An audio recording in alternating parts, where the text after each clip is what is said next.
Nesse vídeo nós vamos desenhar o personagem Zoro do anime One Piece. E você vai ver que esse vídeo ele vai ter etapas que eu vou fazer primeiro. A blocagem do personagem, depois eu vou passar a finalização com grafite, a finalização com uma caneta nanquim, uma caneta marcador, e eu também vou fazer a coloração. Se você ainda não está muito acostumado com fazer a coloração, não tem problema, você pode acompanhar o vídeo até o processo em que você está acostumado, que se você seguir o passo a passo, você vai conseguir replicar o personagem também, beleza? Então, se liga aí no passo a passo, já pega o seu papel, o seu lápis, para a gente fazer junto esse desenho aí e vamos para o desenho. Mas, antes da gente ir para o desenho, eu só queria te lembrar que se você não é inscrito, você está vendo aqui pela primeira vez essa aula de desenho, eu vou pedir para você se inscrever, deixar o seu gostei e compartilhar o vídeo também. Agora sim, vamos para o desenho. Vamos lá então, para fazer esse desenho do Zoro, eu comecei fazendo aquele rascunho rápido, né, com um traço bem solto por baixo, como vocês podem até perceber uma sombra dele ali. Depois que você faz esse rascunho rápido, para você ter mais ou menos uma noção da posição que o seu personagem vai ficar, eu escolhi a minha posição, fui lá e comecei fazendo um círculo para determinar se a cabeça dele estava no tamanho certo. Puxei aquele risquinho que eu tracei no meio do círculo para dividir o rosto dele no meio, um pouquinho para baixo, para poder fazer o queixo dele. Um detalhe interessante nesse desenho aí que vocês vão perceber é que eu escolhi uma posição que a cabeça dele está um pouco inclinada para baixo. Então, naquele risco que você divide no meio o círculo da cabeça dele, eu dividi ele no meio, porém eu joguei ele propositalmente um pouco para baixo para dar essa inclinação da cabeça. Para os olhos, a linha dos olhos dele vai ficar um pouco mais para baixo do que a metade do círculo, como vocês puderam ver que eu fiz ali. Logo em seguida eu tracei os ombros dele, né, um triângulo para determinar os ombros dele, e agora eu estou traçando as mãos. Esse quadrado que eu fiz para fazer as mãos é exatamente o símbolo que eu fiz ali na minha mão também, você viu? A parte de trás da minha mão é a mesma coisa que eu estou fazendo na parte de trás do personagem. 2 quadrados para blocar o desenho de um jeito que fique fácil de eu fazer os detalhes depois. Nessa parte aí eu vou traçar um retângulo, né, comprido para fazer as espadas dele, mas não é nenhuma forma difícil não. Você vai ver ali que eu só tracei mesmo uma forma de uma espada que é bem simples. Também eu fiz uma espada que ele vai estar segurando nos dentes, então você vai simplesmente fazer um traço simples para fazer essa espada também, né, um retângulo deitado. E agora o que eu vou fazer? Primeiro eu vou começar desenhando as partes do desenho que estão mais à frente. Por exemplo, os braços dele estão à frente do corpo dele. Então eu vou desenhar primeiro esse braço, depois esse braço e logo em seguida o tronco dele, a cabeça e assim por diante. Porque vai ficar mais fácil para eu não sobrepor linha e ter que ficar apagando depois. Então você pode fazer desse jeito, você desenha a parte de fora do desenho primeiro e depois vai desenhando as partes que estão mais para o fundo para você não se confundir e não sobrepor uma parte que talvez não deveria aparecer. Eu comecei fazendo as linhas do braço, né? De uma forma bem simples, como é esse primeira parte aqui, olha, eu fiz o antebraço dele. Depois aproveitei aquela blocagem que eu fiz da mão e fiz a mãozinha dele mais quadrada nessa parte de trás da mão. Depois eu emendei os dedinhos dele ali. Nessa parte aí eu tô fazendo o cabo da espada para dar a sensação de que ele tá segurando ela mesmo. Eu fiz essa parte de cima do cabo dela bem rente à mão, tanto que você vai ver que eu vou sobrepor a linha do dedão dele para dar a impressão do contato. Quando você faz um personagem que ele está segurando alguma coisa, é bom que você faça essa área de contato entre uma parte e outra do desenho para não dar a impressão que o desenho está muito artificial. Então quanto mais contato tiver quando ele estiver segurando alguma coisa, vai ficar mais fácil de acreditar que aquele desenho ali, ele realmente está segurando aquilo ali e não foi como se fosse uma parte colocada no desenho separado. Depois eu fiz a linha da lâmina da espada dele.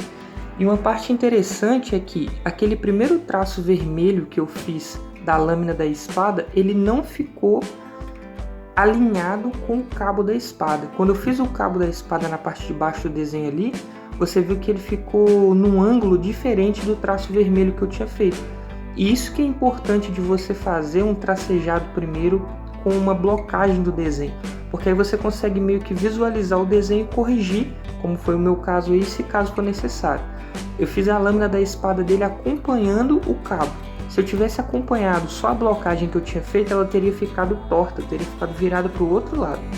Então, você faz a blocagem, quando você estiver fazendo o traço preto, você consegue corrigir alguns desses defeitinhos que vai aparecendo no desenho, que você vai observando. E se caso você também, na hora de finalizar com lápis, tiver algum defeito no desenho, você pode ainda corrigir na parte da arte final. Então, é bom a gente fazer o desenho por etapas, porque cada etapa que você vai fazendo, você vai ver que você vai conseguir melhorar ainda mais o seu desenho. Nesse caso aí, que nós estávamos desenhando o Zoro, né, ele usa 3 espadas. A primeira espada, eu desenhei ela na mão direita do desenho, né? E você pode ver que ele está com a mão bem rente a essa parte horizontal do cabo. Na segunda parte, eu já desenhei a mão dele um pouco para baixo para eu poder desenhar esse volume da mão. Uma dobrinha na mão dele, assim como se fosse um volume de pele dobrado para ficar mais real. Porque quando você faz essas pequenas variações no desenho, principalmente no caso de um desenho que está segurando objetos assim, se você fizer exatamente dois desenhos iguais, né, vai dar a impressão que é a mesma mão que está desenhada do lado direito do desenho é a que está desenhada do lado esquerdo, como se fosse um desenho espelhado. E isso daí tira um pouco do realismo do desenho, né? Então, esses pequenos diferenças assim é o que vai assemelhando com a vida real. Mostra que dá a entender que na hora que ele pegou uma espada, ele pegou de um jeito, com uma mão, e com a outra mão ele segura de outro jeito, talvez por ter menos força, alguma coisa assim. Então, fazer essas pequenas diferenças assim, no final da ilustração, dá muita diferença, dá muito mais realismo ao desenho. Aproveitando esse círculo que eu fiz para determinar onde ia ficar a cabeça dele, eu preferi começar pelo cabelo, justamente pela cabeça dele estar inclinada, a cabeça do personagem Zoro está inclinada. Como a cabeça dele está inclinada para frente, o cabelo dele ia ficar mais em evidência. Aí você pode perceber que eu acelerei um pouco só porque eu estou fazendo o espetado do cabelo dele, né? E isso é meio aleatório, cada cena do desenho está um espetado de um jeito, não tem uma forma muito específica de desenhar essa parte não. Mas eu preferi começar pelo cabelo justamente para depois eu não desenhar partes importantes como os olhos, o nariz e a boca segurando a espada e depois precisar ajustar isso por causa do ângulo que o cabelo dele ia ficar. Eu percebi que o ângulo do cabelo estava bom, então eu fui lá e já comecei a passar o traço preto. Nessa hora também que eu estou desenhando a espada que está na boca dele, tem um detalhe muito importante. O cabo da espada que vai ser segurado pela boca, ele é diferente do cabo que está na mão dele. Olha só aqui, ó. Quer ver? Eu vou dar um exemplo com essa borracha. É como se o cabo que está na mão dele ele estivesse nessa posição, onde ela fica mais largo. O cabo que está na boca dele ele é como se você estivesse vendo ele nesse ângulo. Por isso ele aparenta ser mais fino do que o que está na mão dele. Então, o cabo ele teria que estar numa posição que coubesse na boca dele. Se tivesse na mesma largura dos que estão na mão dele, ele ia ficar com a boca abertona assim, aí não ia ficar muito legal para ilustração. Então, eu mostrei ali, do mesmo jeito que eu mostrei na angulação da borracha, é o que está acontecendo na boca dele. Tá vendo o cabo da espada meio de ladinho assim.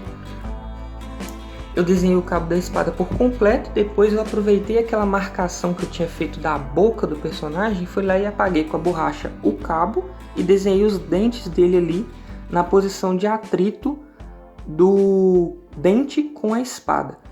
E por que eu não fiz, igual eu já falei algumas vezes, de não desenhar o espaço onde iria os dentes dele primeiro? Justamente para dar essa sensação de contato. Quando você desenha e depois você apaga só a área que você vai aproveitar para fazer a área de contato ali, você consegue dar uma realidade maior de que os dentes dele realmente estão pegando na espada e não estão só flutuando ou a espada está passando dentro da boca dele. Aí agora continuei fazendo o rosto do personagem, aproveitei para fazer os olhos também, já que eu não ia precisar desenhar mais nenhuma parte que passasse uma por cima da outra, como foi o caso dos braços e da espada que está na boca dele.